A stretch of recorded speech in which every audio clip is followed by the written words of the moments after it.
ضغط الدم. ما هو ضغط الدم؟ وما هو الضغط اللي فوق والضغط اللي تحت؟ وايه اسباب ضغط الدم؟ وايه اعراضه؟ وايه خطورته؟ لو الموضوع ده يهمك تعالوا كده نشوف مع بعض.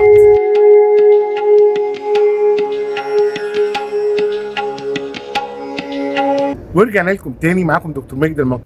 ادخل في الموضوع على طول. يا ترى ايه هو الضغط العالي؟ ويعني ايه مريض ضغط؟ طبعا الموضوع ده كبير جدا ومن اهم موضوعات الطب، وهيحتاج مننا اكتر من حلقه. هنحاول في الحلقه دي نشرح يعني ايه ضغط الدم، وليه هو مرض، وممكن ضغط الدم المرتفع او المنخفض يبقى مرض. الحقيقه ان لازم نعرف تعريف المرض، ان ضغط الدم هو قوه دفع الدم داخل الاوعيه الدمويه، وده في كل البشر. زي ما اتعودتوا معانا في القناه على البساطه. ايه فكرته؟ القلب عباره عن مضخه، والشرايين دي الانابيب اللي طالعه من المضخه او الخراطيم اللي طالعه من المضخه. القلب بيدفع الدم بقوه، لذلك تعريف ضغط الدم الطبيعي هو قوه دفع الدم خلال الاوعيه الدمويه، فده يعمل القلب بجهد اكبر والاوعيه الدمويه بجهد طبيعي. لو زاد الضغط والضغط ارتفع يعمل القلب بجهد اكبر والاوعيه الدمويه بضغط اكتر، مما يجعله خطر ومرض خطير، لانه صامت شويه ما بيديش اعراض كتير. لكن هنعرف في الفيديو ده الاعراض، مش مجرد انك تقيس الضغط يبقى عندك ضغط. وطبعا ممكن يوصل لمضاعفات خطيره وقاكم الله. يتحدد مقدار الضغط بكميه الدم اللي القلب بيضخها وحجم مقاومه الشرايين. احنا عندنا عاملين: كميه الدم اللي القلب بيضخها وحجم مقاومه الشرايين لقوه تدفق وجريان الدم. يعني تخيلوا زي ما شايفين في الصوره كده، القلب بيضخ بتطلع الشرايين. طيب ايه يا دكتور حكايه العالي والواطي؟ ايه ال 120 وايه ال 80 في الطبيعي؟ الحقيقه ان الانسجه والاعضاء بتحتاج الدم للاكسجين. وظيفه القلب انه يضخ لنا الدم لوصول الاكسجين والغذاء لجميع خلايا الجسم. عباره عن موتور يضخ الدم يمشي في الشرايين. طيب ساعه ما القلب بيضخ او بالبلدي كده بينقبض، ده العالي، الميه بتجري في الشرايين بقوه شديده. ساعه ما القلب بيرتاح شويه وينبسط، ده الواطي، لان لسه الدم ضاغط ومش هيرجع تاني للقلب، لسه ضاغط شويه. فالقياس الاولاني بنسميه احنا السيستوليك بلاد بريشر او الضغط الانقباضي، وهو القوه التي يضخ بها القلب الدم لجميع اجزاء الجسم. القوه الثانيه هو الضغط الانبساطي، اللي هي الضغطه الخفيفه ساعه ما القلب بيريح شويه. نيجي ناخد فكره عن الاسباب.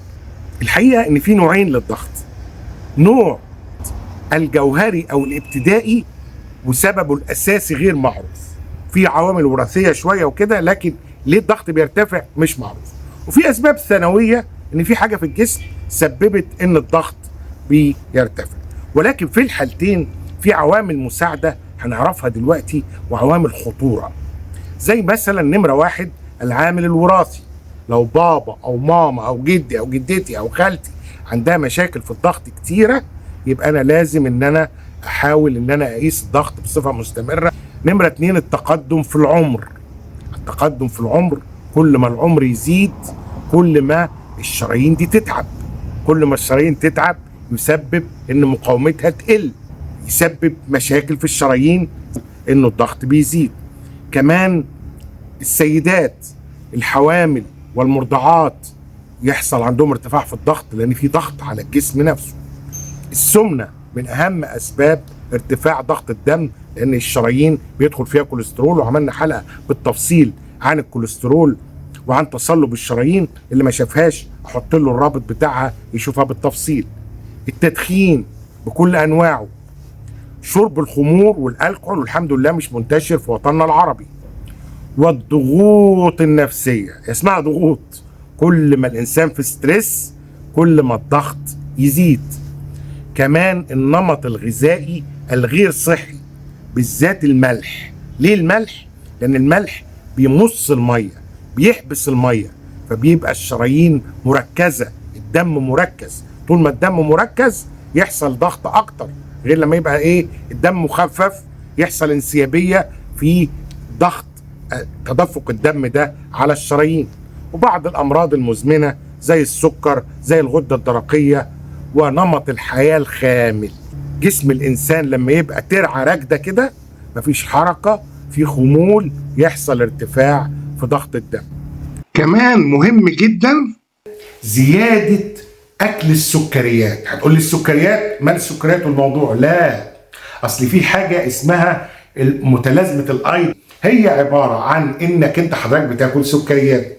لما بتاكل سكريات كتير بيزيد السكر، فبيحصل افراز للانسولين كتير لغايه ما الجسم يعمل مقاومه انسولين. وعشان كده في ارتباط كبير بين مرض الضغط ومرض السكر. لما بيحصل مقاومه للانسولين يا جماعه بيحصل تتجرح الاوعيه الدمويه، لان السكر بيزود الالتهابات. لما بتزيد الالتهابات شويه كوليسترول بيفرزهم الجسم، فلازم الجسم يروح فارس كوليسترول زياده. لما بيزود الكوليسترول جوه جدار الاوعيه الدمويه بتنشف الشرايين، بتتصلب الشرايين. كل ما تتصلب كل ما الضغط يزيد. بعض الاعراض اللي ممكن تنبه الانسان عنده ضغط لكن ما تكفيش. احنا قلنا لو في وراثه لازم اتابع لوحدي من غير ما تبقى في اعراض، زي مثلا صداع شديد جدا بالذات في مقدمه الراس، وده بيخلطوا دايما مع مرض الصداع. ضيق في النفس بالذات لو مشي او جري او بتاع يحس بكرشه نفس. نزيف من الانف ومن حتت كتيره جدا في الجسم، نزيف في البول، نزيف في البراز. كل الحاجات دي وبالذات نزيف الانف بتدي لنا مؤشر ان الضغط مرتفع، ان الماسوره بتاعت الميه هتطرشق. ايهما اخطر، اللي فوق ولا اللي تحت؟ الحقيقه الاثنين، بس اللي تحت بنخاف منه لانه بيحصل اثناء انبساط القلب. اذا في حاجه في الشرايين نحلل الكوليسترول ونعمل ونتاكد انه ما فيش مشاكل. يعني الدكتور لما بيلاقي الضغط بالذات اللي تحتاني واطي بيطلب لك شويه تحاليل اهمها الدهون الثلاثيه والكوليسترول عشان يتاكد ما فيش تصلب شرايين. سؤال تاني مهم جدا، هل يمكن الشفاء من الضغط بشكل نهائي؟ لا. مريض الضغط زي مريض السكر محتاج ياخد الدواء، ولو الدواء ظبط معاه يستمر عليه. لو حصل مشاكل والدواء مش جايب معاه يروح للدكتور ويغير. وانا هنا في الحاله دي بنصح بالذات يعني الناس اللي كاتبه السؤال ده ما تغيرش بمزاجك. مش جارتي خدت الدواء كويس ظبط لها الضغط اروح واخداه، لا، ده كل انسان مختلف.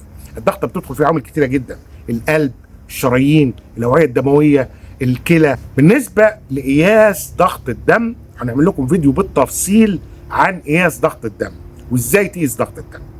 لكن في تعليمات. التحقق من دقه الجهاز، لازم الجهاز يكون كويس. الزئبقي اللي هو بالسماعه ده هو احسن حاجه، او الزئبقي اللي من غير سماعه.